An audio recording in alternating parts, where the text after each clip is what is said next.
ano, echo na naman. Okay. Echo na naman nangyari kay Trillanes. Nes. Lumabas na namang sinungaling. Ling.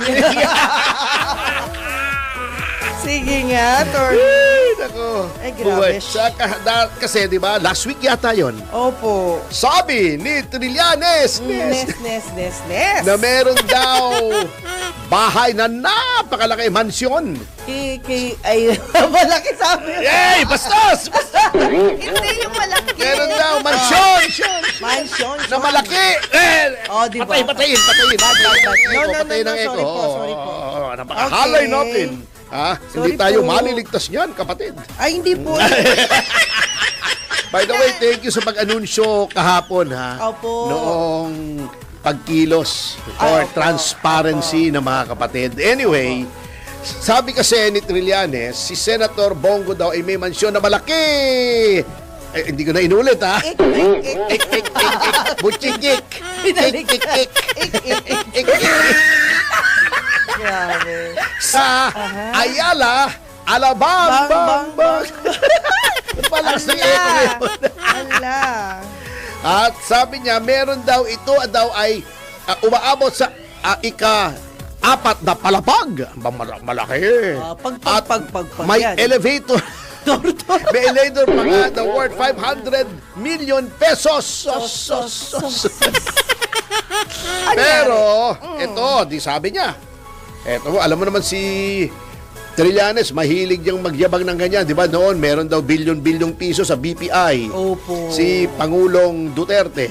Nung tinignan, alaws naman. Pero marami rin siyang binawi. Huwag kang mag-alala, Atty. Pero, nagsalita na ang kalihim ng Barangay Ayala, Alabang. Oh? Na sinabing, eto, yan ha, eto. Itagalogin mo, madali lang to. Sabi ni Robert Reyes, hindi ito yung running pest. Running priest. Sabi ko, Tagalogin ko. Ba't Tinagalog mo? Hindi, sabi ko itong si Robert Reyes, hindi ito yung running priest. Hindi Diba siya. Robert Reyes din yun di ba kapangalan? Yes, yung running pest. Priest. Ano ba yan? Eto, sabi ni Robert Reyes, Barangay Secretary ng Barangay Ayala, Alabang. Eto ang sabi niya, we don't have any record Wala kaming mga record or even knowledge o kahit kaalaman that Senator Go na si Senator Go has applied for a permit ay nag-apply ng kanyang permit for the construction sa pagpapagawa or acquisition o pagkakaroon of property here. ng kayamanan dito. Yun, ari-arian. Kayamanan.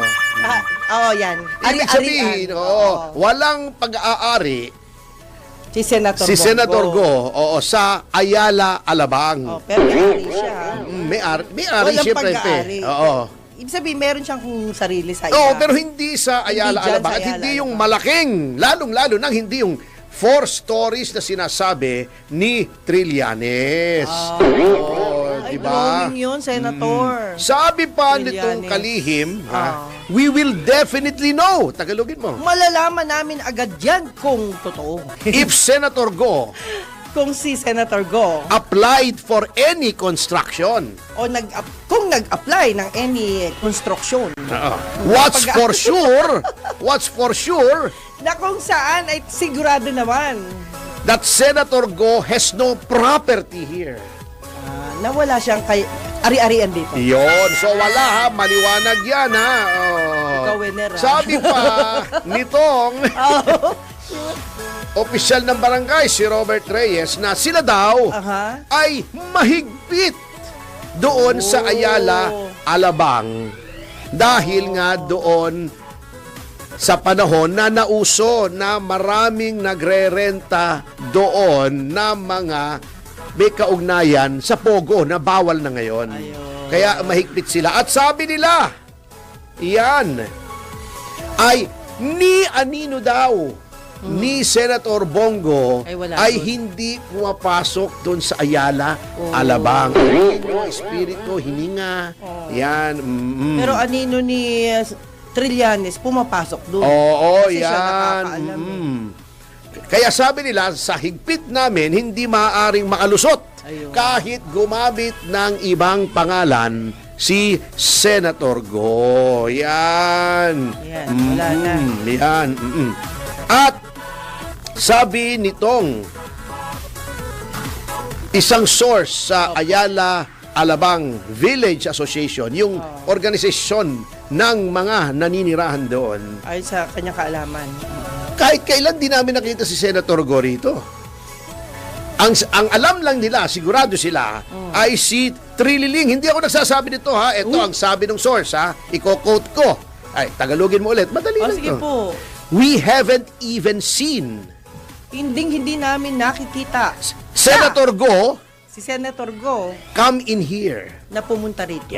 We all know Alam naming lahat that Trililing. na si Trililing. Hindi ako nung nagsabi niya nito. Ayan na! Nandito. Walang Tagalog yan. Naghanap ang Oo. Trililing. Is full of fake news. Ay punong-puno ng mga balitang peke. Yan. Sobra na itong si Trillanes, Nes. Grabe ka na. Ang balita niya ay mga peke. Pati Butchik. Grabe Ang nangyari, bago may tinanong naman ng mga mamamahayag si Senador Go kung didemanda daw niya sa hukuman si Trillanes. Ang sabi nitong miyembro ng staff ni Senator Go, hindi na. Hindi siya mahilig sa ganyan. Oo, yung kung gusto nung Ayala Alabang, sila magdemanda kasi sinisira sila. Oo, sila magdemanda. Kaya yan, pahiya na naman si Trillanes. Nako, Oo, Romis. kaya ito, tumakbong senador, kamote, di ba? Tumakbong mayor, kamote. Oh. Meron pa siyang backup plan. Oh. Chief Tanod, baka daw tumakbo. Suman yan. Suman. Total, dati rin naman siyang sundalo na noong nakakita ng tangke ay nabahag ang buntot at hinila sa sinturera para dalhin sa kulong. Ano ba naman kayo, sir? Sundalo kayo, pero... Anyway, alam nyo, hinihintay natin yung ating panauhin habang Opo. may magre-report siya sa nangyari sa LTFRB at ito ay palagay ko ay interesting to sa maraming mga commuters natin. Tama. Ngayon, kita nyo naman ang contrast, ha, mga kasama, sa direct na fact check ni Senator Bongo. Okay. Yung contrast dito kay Saldico.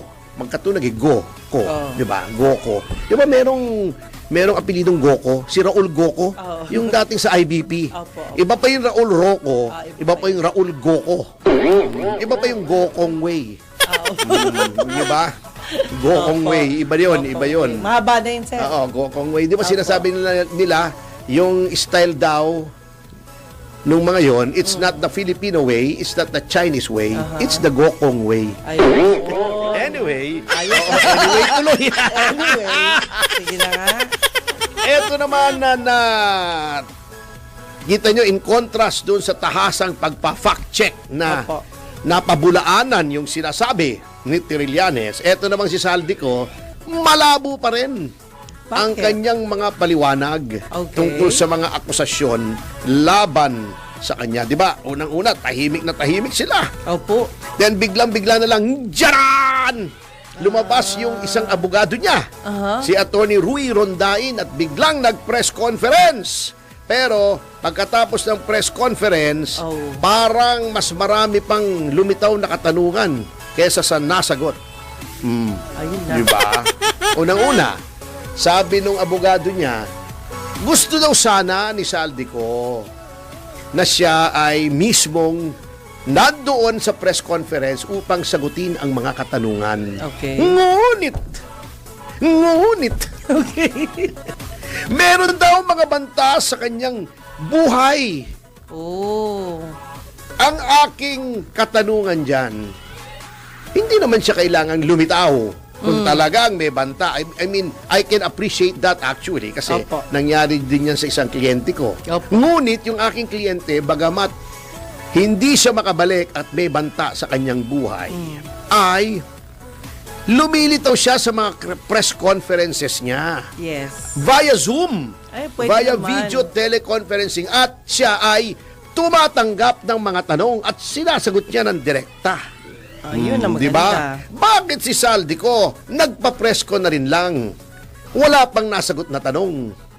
Hindi nga malaman kung nasaan na si Saldico ngayon. Oh. Kaya nga nagtataka ako bakit ka ba magpapapress con kung wala ka rin lang namang sasaguting tanong?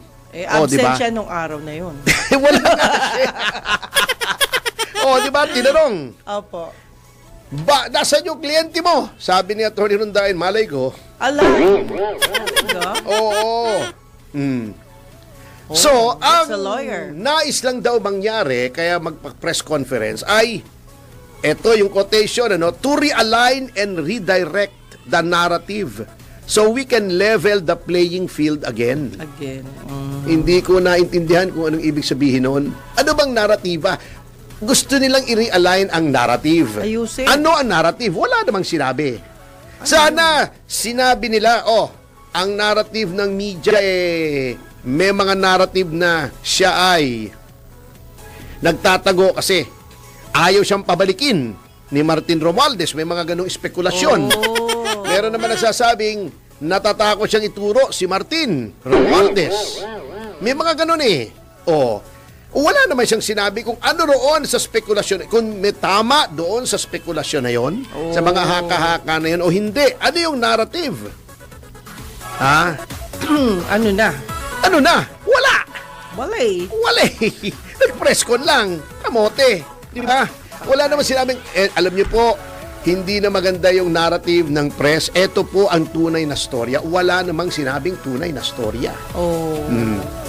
Basta sinabi lang, walang sapat na ebidensya, etc., etc.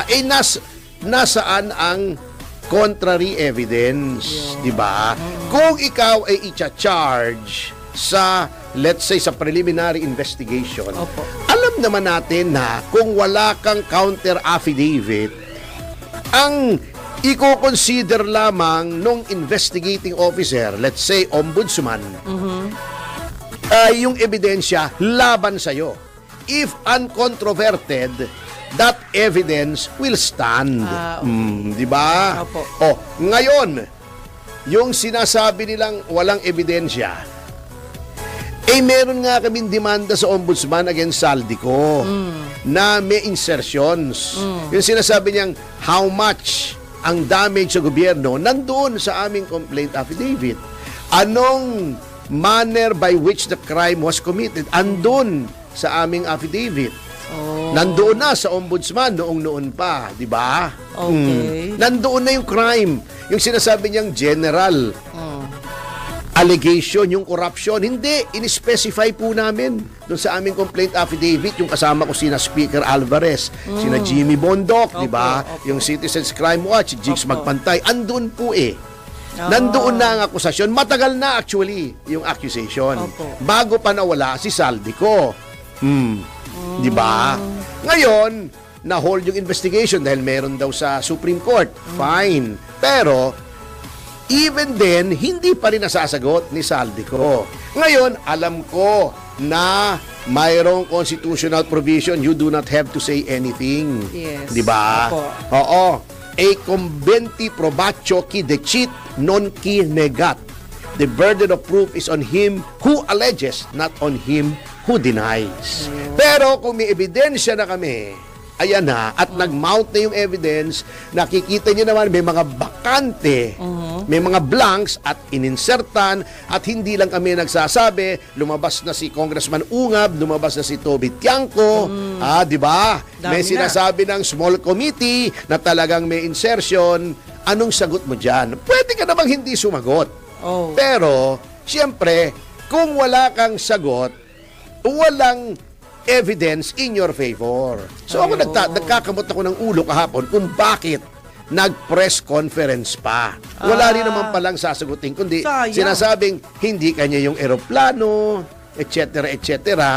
Wala namang pinakita kung bakit hindi kanya yung eroplano, di ba? Ina-allege na kanya, di ba? At siya ay isang public official. Therefore, while of course a public official still has constitutional rights, since public office is a public trust, You owe it to the people na magpaliwanag sapagkat ginusto mo yang maging opisyal ka ng gobyerno. Therefore, you are charged with certain obligations. Kaya nga, ikaw ay pinagsusumiti ng salin. Ikaw ay bound ng Code of Conduct for Public officials na hindi bound ang ordinaryong citizen. Kaya nga, pag libel, malice is not presumed when you are a public official, di ba? O sa libel, di ba? O cyber libel, mas malaki ang liway na i-criticize ka because public office is a public trust. So, the fact na nagpadala siya ng abogado, wala namang sinabi, parang walang nangyari. Parang drawing naman yung nangyari. Oo nga eh. Hindi lang nga, Tony, meron akong napakinggan na ibang channel lang. Ang ibig sabihin dyan eh, anyari. Opo. Sabi nila, ang eroplano daw ni Saldico is 10.